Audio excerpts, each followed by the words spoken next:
రాష్ట్ర మ్యూజియంగా చేయాలి. రుషికొండ ప్యాలెస్ లో రాష్ట్ర మ్యూజియంగా చేయాలి. రుషికొండ ప్యాలెస్ లో రాష్ట్ర ప్రజాధనాన్ని ప్రభుత్వ ఆస్తులను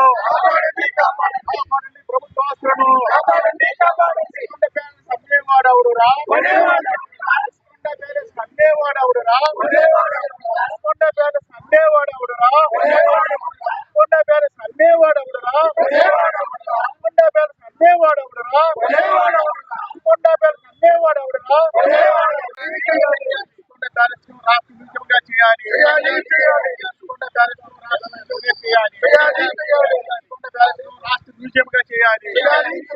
ప్రజాధనాన్ని కాపాడండి. ప్రజాధనాన్ని కాపాడండి.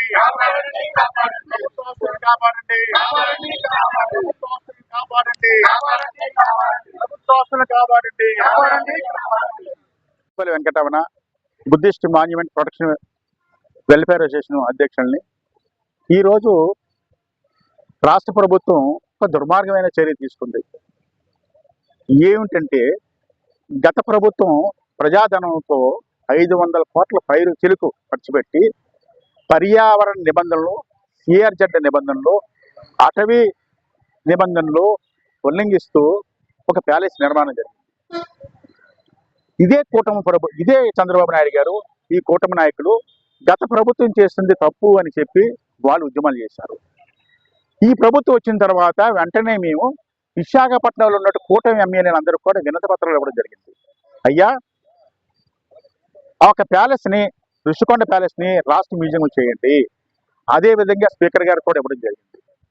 ఈ విషయం రాష్ట్ర ప్రభుత్వం దృష్టిలో కూడా ఉత్తరాల ద్వారా, లెటర్స్ ద్వారా పంపించాం. కానీ నేడు ప్రభుత్వం ఏం చేసిందంటే పర్యాటక అభివృద్ధి శాఖ ద్వారా ఒక పబ్లిక్ హీరింగ్ ఏర్పాటు చేసింది.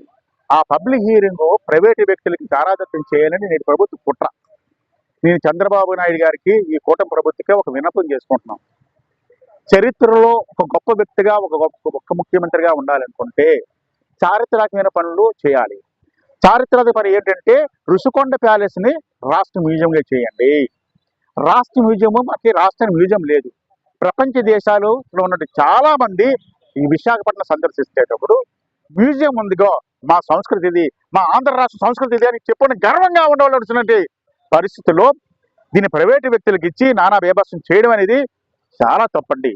ముఖ్యమంత్రి గారికి మేము విన్నపించుకుంది ఏమిటంటే, అయ్యా నేడు మేము చిన్న పని చేయమంటున్నాం, విశాఖపట్నం మ్యూజియంని మేము డిమాండ్ చేస్తున్నాం.